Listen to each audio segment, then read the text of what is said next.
प्रिय छात्रों, स्वागत है आपका क्लास 10वीं के एनसीईआरटी मैथ में। और आज के इस लेक्चर में चैप्टर नंबर 2 जो पॉलिनॉमियल्स हैं, बहुपद है। तो इस चैप्टर से रिलेटेड जो है बोर्ड परीक्षाओं में पूछे जाने वाले 10 अति महत्वपूर्ण ऑब्जेक्टिव प्रश्न मैं लेकर आया हूँ। इसलिए वीडियो में लास्ट तक बने रहिए। अगर आप इस चैनल पर नए हैं तो चैनल सब्सक्राइब कर लीजिए और एक एक प्रश्न को देख कर इन प्रश्नों को अच्छे से तैयार कीजिए। तो आइए स्टार्ट करते हैं। पहला प्रश्न, निम्न में कौन बहुपद है? ये 4 व्यंजक दिया हुआ है और इन चारों व्यंजकों में बहुपद को पहचानना है। ठीक है, तो अगर x का घात धनात्मक संख्या है, x का घात पॉजिटिव नंबर है तो वह बहुपद होगा।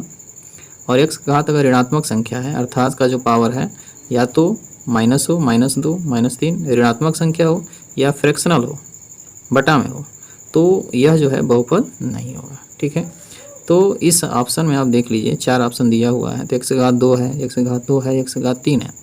तो इन तीनों ऑप्शन में x का घात धनात्मक संख्या है, लेकिन जो चौथा ऑप्शन है यहाँ पर जो x है तो यहाँ x का घात ऋणात्मक है, क्योंकि जब x ऊपर जाएगा तो उसका घात -1 हो जाएगा, इसलिए यह बहुपद नहीं होगा। ठीक है, तो इसलिए ऑप्शन नंबर आपका जो सी है ये आपका राइट आंसर हो जाएगा। ठीक है, क्वेश्चन नंबर 2 देखते हैं। कह रहा है कि बहुपद x² - 2x - 3 के शून्यक हैं। शून्यक निकालने के लिए सबसे पहले इस बहुपद का हम गुणनखंड कर देंगे। और जब हम गुणनखंड कर देंगे तो उस गुणनखंड को 0 के बराबर करेंगे तो शून्यक ज्ञात हो जाएंगे। तो x² - 2x - 3 और इसका हम गुणनखंड कर लेंगे। तो यहाँ देखिए x² के पहले कोई अंक नहीं है, अर्थात 1 है और 1 के अलावा कोई अंक नहीं है। तो यहाँ जो संख्या होती है इसी को तोड़ते हैं और ऐसे तोड़ते हैं जोड़ें या घटाएं तो बीच वाला टर्म प्राप्त हो। तो इसका खंड होगा, क्या होगा? इसका गुणनखंड 3 और 1 होगा। और यहाँ पर -2 लाना है तो 3 को माइनस कर देंगे और 1 को प्लस कर देंगे। ठीक है, तो इसको लिख सकते हैं x² - 3x + x - 3। ठीक है, तो x कामा ले लेंगे तो x - 3 हो गया और 1 कामा ले लेंगे तो x - 3। चूँकि ये दोनों में से x कामा लेंगे तो यहाँ से x बचेगा और यहाँ से -3, दोनों में से x निकल चुका है। अब यहाँ कुछ कामा नहीं दिखता है तो 1 कामा लेते हैं और इस तरह से कामा लेना है कि जो ब्रैकेट में यहाँ आया है वही चीज़ यहाँ भी आना चाहिए। ठीक है, तो इसको हम लिख सकते हैं x - 3 पहले ब्रैकेट में और जो ब्रैकेट के बाहर है यहाँ पर चाहे यहाँ पर, इन दोनों को दूसरे ब्रैकेट में लिख लेते हैं। ठीक है, और शून्यक जब हम निकालते हैं शून्यक के लिए तो यहाँ पर देखिए x का मान -3 है तो x - 3 बराबर 0, तो x बराबर 3 पक्षांतर करने से x का मान 3 आएगा। और दूसरा है x + 1 बराबर 0, तो x बराबर हो जाएगा -1। 1 को पक्षांतर करेंगे तो चिन्ह बदल जाएगा। तो यहाँ x के 2 मान हो गए, एक 3 और -1। ठीक है, तो आप देख सकते हैं 3 और -1, ऑप्शन नंबर सी आपका राइट आंसर हो जाएगा। अर्थात x² - 2x - 3 के जो शून्यक हो जाएंगे वह 3 और -1 हो जाएगा। ठीक है, इसके बाद से क्वेश्चन नंबर 3 देखते हैं। एक द्विघात समीकरण जिसके शून्यक 5 और -3 है, इनमें से होगा। एक द्विघात समीकरण बनाना है जिसके 2 शून्यक दिया, एक 5 दिया, एक -3 दिया है। तो 5 जो होता है, ठीक है, 5 वो अल्फ़ा का मान लीजिए, अल्फ़ा है 5 और बीटा है -3। तो द्विघात समीकरण बनाने के लिए सबसे पहले हम मूलों का योगफल निकालना है, मतलब दोनों को जोड़ देना है। तो 5 में से 3 कम हो जाएगा, 2 हो जाएगा और अल्फ़ा इंटू बीटा बराबर दोनों का गुणा कर देना है। तो 5 दिया में -15 होगा। ठीक है, ये मूलों का गुणनफल, ये मूलों का योग। तो जो द्विघात बहुपद बनाने का सूत्र होता है x² - अल्फ़ा + बीटा x और अल्फ़ा इंटू बीटा। ठीक है, ये द्विघात बहुपद बनाने का एक सूत्र है। ठीक है ना, ये सूत्र से हम द्विघात बहुपद बना लेते हैं।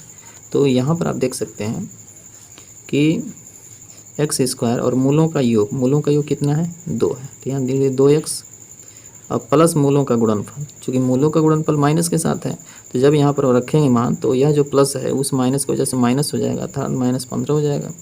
तो ये आप देख रहे हैं कि यही द्विघात बहुपद है। x² - 2x - 15 अगर मूल 5 और -3 है तो द्विघात बहुपद होगा x² - 2x - 15। तो कौन सा ऑप्शन सही होगा?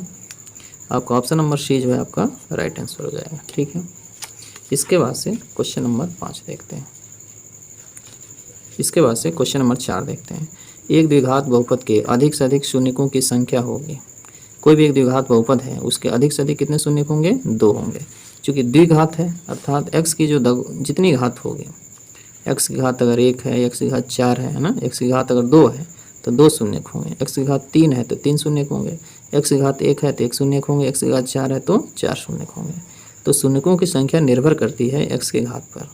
ठीक है, तो अगर द्विघात बहुपद है तो उसके अधिक से अधिक कितने शून्य होंगे, 2 हो जाएंगे। ठीक है, तो ऑप्शन नंबर जो है आपका बी जो है राइट आंसर हो जाएगा। ठीक, इसके बाद से क्वेश्चन नंबर 5 देखिए।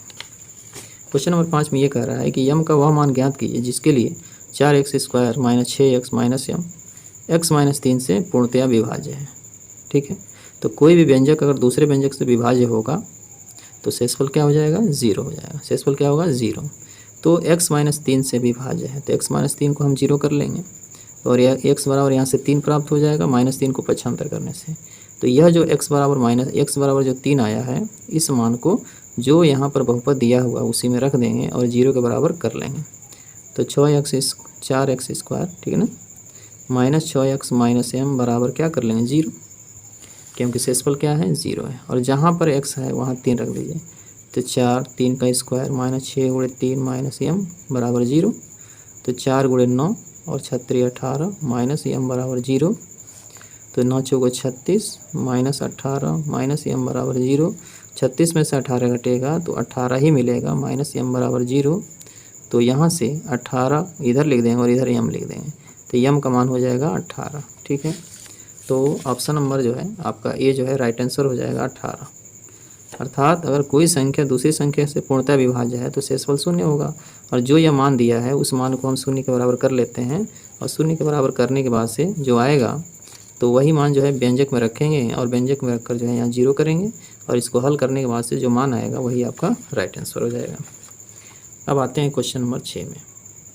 क्वेश्चन नंबर 6 में ये देखिए क्या कह रहा है कि यदि द्विघात बहुपद k-1 x² plus kx plus 1 के शून्यकों में से एक शून्यक -3 है तो k का मान होगा। यहाँ पर क्या है कि एक द्विघात बहुपद है और इस द्विघात बहुपद का एक शून्यक है -3, तो दूसरा शून्यक जो है पूछ रहा है, अर्थात k का मान पूछ रहा है। तो जो शून्यक होता है उस शून्य को इसमें जो है हम रखते हैं, चूँकि x बराबर -3 रखने पर इस व्यंजक में x बराबर -3 रखेंगे। ठीक है, तो k-1 x² plus kx plus 1 जो है बराबर हम क्या कर लेंगे, 0। तो 0 इसलिए करेंगे क्योंकि एक मूल दिया है, एक शून्य दिया है, और इस मान को इसमें भरने से ये ना इसका मान जो है ये संतुष्ट होना चाहिए, अर्थात जो k का मान आएगा इसमें भरेंगे तो ये व्यंजक को क्या करेगा, संतुष्ट करेगा। तो मान रख देते हैं k-1 और x है तो x का जब -3 का स्क्वायर प्लस k x है तो -3 और प्लस 1 बराबर 0। अब ये हो जाएगा k-1 और 3 3 का 9, माइनस का वर्ग होता तो प्लस हो जाएगा, तो यहाँ 9 लिख दीजिए। पहले इसका गुणा कर दिए -3k और प्लस 1 बराबर 0। तो 9k - 9 -3k प्लस 1 बराबर 0। 9 से गुणा हो गया इसमें। अब 9k में से 3k क्या होगा, माइनस हो जाएगा तो 6k हो जाएगा। अब -9 में 1 जुट जाएगा तो -8 हो जाएगा बराबर 0। तो 6k बराबर 8 हो गया और k बराबर हो जाएगा 8 ऊपर होगा 6 नीचे होगा। 2 चौको 8, 2 तिया में 6, तो k का मान होगा 4/3। तो k बराबर 4/3 आपका राइट आंसर हो जाएगा, और ऑप्शन नंबर जो है ए आपका राइट आंसर हो जाएगा। ये बराबर क्या, ये जो ऑप्शन नंबर ए है उसका मान होगा 4/3, अर्थात k का मान जो है 4/3 के बराबर हो जाएगा। अब आते हैं क्वेश्चन नंबर 7 में।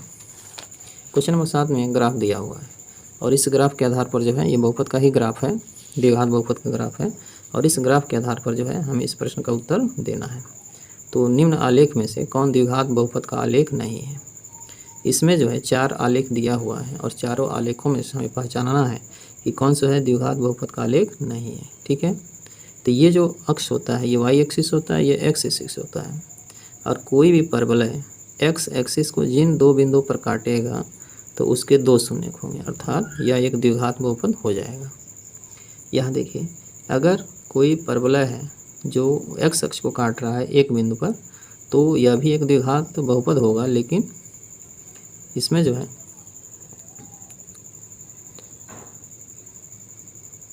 यहाँ पर एक शून्यक हो सकता है ना। शून्यकों की संख्या बताता है कि जो परवलय x अक्ष को काटेगा, जिन बिंदुओं पर काटेगा वे बिंदु जो है उनके शून्यक होंगे। एक बिंदु पर काट रहा है तो इसका एक शून्यक हो जाएगा। यहाँ देखिए, यह जो ग्राफ है x अक्ष को यहाँ काट रहा है और एक यहाँ काट रहा है, 2 जगह काट रहा है, तो ये भी द्विघात बहुपद को बताएगा। ये भी जो है द्विघात बहुपद को बताएगा और ये भी जो है द्विघात बहुपद को बताएगा। ठीक है, तो यहाँ पर देखिए तीसरा जो ग्राफ है इसमें यहाँ एक पॉइंट है, यहाँ एक पॉइंट है और यहाँ एक पॉइंट है। तो इसमें जो है जो ग्राफ खींचा गया है अर्थात जो परवलय है वह एक्स एक्सिस को 3 बिंदुओं पर काट रहा है। एक यहाँ काट रहा है, एक यहाँ काट रहा है और एक यहाँ काट रहा है। अगर कोई भी रेखा एक्स एक्सिस को जितने बिंदुओं पर काटती है उतने ही उस द्विघात बहुपद के शून्य हो जाएंगे। तो यहाँ 3 बिंदुओं पर काट रही है तो यहाँ 3 शून्यक मिलेंगे, 3 शून्यक। और कोई भी द्विघात बहुपद है उसके 3 शून्यक नहीं होते हैं। अर्थात जो है ऑप्शन आपका डी जो है आपका राइट आंसर होगा। अर्थात इसमें जो है जो चौथा जो ऑप्शन है इसमें ग्राफ बनाया गया और ये पूछा गया है कि इसमें जो है कौन सा द्विघात बहुपद का आलेख है। तो ऑप्शन नंबर डी में 3 शून्यक प्राप्त हो रहे हैं इस ग्राफ के, इसलिए जो है इसका राइट आंसर हो जाएगा ऑप्शन नंबर डी, क्योंकि यही जो आलेख है, यही जो ग्राफ है द्विघात समीकरण का नहीं है। ठीक, इसके बाद से क्वेश्चन नंबर 8 देखते हैं। क्वेश्चन नंबर 8 में ये कह रहा है कि एक बहुपद दिया हुआ है, इसके शून्यकों का योग पूछ रहा है ना। इस बहुपद के शून्यकों का योग निकालना। हम जानते हैं कि जो शून्यकों का योग होता है अल्फा प्लस बीटा बराबर माइनस बी बटे ए, ये सूत्र होता है। ये आपका ए है, बी है और ये सी है। तो बी का जो मान है 5 है और ये प्लस के साथ है, लेकिन इस सूत्र में यहाँ माइनस है तो ये हो जाएगा -5 और ए का मान है 3, -5 बटे 3, -5 बटे 3 अर्थात ऑप्शन नंबर 3 जो है आपका सी जो है आपका राइट आंसर हो जाएगा। 3x² प्लस 5x माइनस 2 के मूलों का जो योग होगा वो -5 बटे 3 के बराबर होगा। ठीक है, इसके बाद से ऑप्शन नंबर 9 देखते हैं। तो ऑप्शन नंबर 9 में ये कह रहा है कि यदि अल्फ़ा और बीटा इस द्विघात बहुपद के मूल हैं तो इसका मान क्या होगा। ठीक है ना, इसका मान पूछ रहा है। तो सबसे पहले इस बहुपद के मूलों का योग हो जाएगा ना -3 बटे 1 अर्थात केवल 3 हो जाएगा मूलों का योग। और मूलों का जो गुणनफल है वो 5 बटे क्या हो जाएगा 1 हो जाएगा, क्योंकि यहाँ पर क्या है 1 है। तो अल्फ़ा प्लस बीटा निकल गया 3 और अल्फ़ा इंटू बीटा बराबर निकल गया 5। हमें मान ज्ञात करना है इसका जो यहाँ पर लिखा हुआ है। तो अल्फ़ा बटे बीटा प्लस बीटा बटे अल्फ़ा का मान हमें क्या करना है, निकालना है। तो क्रॉस मल्टीप्लाई कर देंगे, अल्फ़ा से अल्फ़ा में तो अल्फ़ा स्क्वायर, बीटा से बीटा में तो बीटा स्क्वायर। ठीक है, और नीचे दोनों का गुणा कर देंगे तो अल्फ़ा इंटू बीटा इसका क्या हो जाएगा, लॉस हो जाएगा। इसको जो है हम लिख सकते हैं अल्फ़ा प्लस बीटा का होल स्क्वायर -2 अल्फ़ा बीटा और अल्फ़ा इंटू बीटा। इसको हम ऐसे लिख सकते हैं। ऐसा क्यों लिख सकते हैं, क्योंकि जब हम इसका होल स्क्वायर करेंगे, यहाँ देख लीजिए अल्फ़ा प्लस बीटा का होल स्क्वायर -2 अल्फ़ा बीटा का होल स्क्वायर करके चेक करिए। इसका जो होल स्क्वायर होगा alpha square plus beta square plus 2 alpha beta, और यहाँ पर देखिए -2 अल्फ़ा बीटा है, ये दोनों कैंसिल हो जाएगा, alpha square plus beta square प्राप्त हो जाएगा। वही चीज़ यहाँ पर भी है कि alpha square plus beta square का मान जो है अल्फ़ा प्लस बीटा का होल स्क्वायर -2 अल्फ़ा बीटा। अब अल्फ़ा प्लस बीटा का मान देखिए कितना है, 3 है, तो 3 बार दीजिए 3 का स्क्वायर -2 गुणे अल्फ़ा इंटू बीटा, तो अल्फ़ा इंटू बीटा का मान क्या है 5 है, और नीचे अल्फ़ा इंटू बीटा है तो अल्फ़ा इंटू बीटा कितना है 5 है। तो 3 का हम स्क्वायर कर देंगे तो 9 हो जाएगा। अब 5 दूना में 10 बटे 5, तो 9 में से 10 घटेगा तो -1 बटे 5। तो इस तरह से जो है alpha plus beta plus alpha का क्या है, ये मान है। ठीक है, तो ऑप्शन नंबर जो है आपका -1 बटे 5, ऑप्शन नंबर ए जो है आपका राइट आंसर हो जाएगा। ए बराबर जो है दिया है -1 बटे 5। ठीक है, क्वेश्चन नंबर 10 में ये देख रहे हैं कि शून्यकों का गुणनफल क्या है, 3 के बराबर दिया है। तो आप जानते हैं कि अल्फ़ा इंटू बीटा बराबर होता है शून्यकों का गुणनफल, और शून्यकों का गुणनफल जो है 3 के बराबर दिया है। ठीक है, अब शून्यकों का जो गुणनफल होता है वो होता है c बटे a बराबर 3। तो हमारे पास जो समीकरण दिया है ये a है, ये b है और ये क्या है c है। तो c का मान कितना है, a है, तो ये मान रखेंगे, c का मान a रखना है, a का मान रखना है 3 और यहाँ कर देना है 3। ठीक है, क्रॉस मल्टीप्लाई कर देंगे तो a बराबर हो जाएगा 3 3 का 9, तो a का मान जो है 9 आ जाएगा। ठीक है, तो ऑप्शन नंबर सी जो है आपका राइट आंसर हो जाएगा। ठीक है, तो एक बार जो है प्रश्नों का आप स्क्रीनशॉट ले लीजिए और फिर से इसको जो अपने मन से रफ में प्रैक्टिस कीजिएगा। अगर वीडियो अच्छी लगे तो इसे लाइक कर दीजिएगा और चैनल को सब्सक्राइब कर दीजिएगा। ठीक है, बोर्ड परीक्षा 2024 से रिलेटेड जो है तमाम चैप्टर के अति महत्वपूर्ण प्रश्नों को लेकर मैं आऊँगा, और निश्चित तौर से इसमें अगर आप पढ़ लेते हैं तो आपकी तैयारी बेहतरीन होगी और अच्छे से आप इसका जो है प्रैक्टिस भी कर सकते हैं।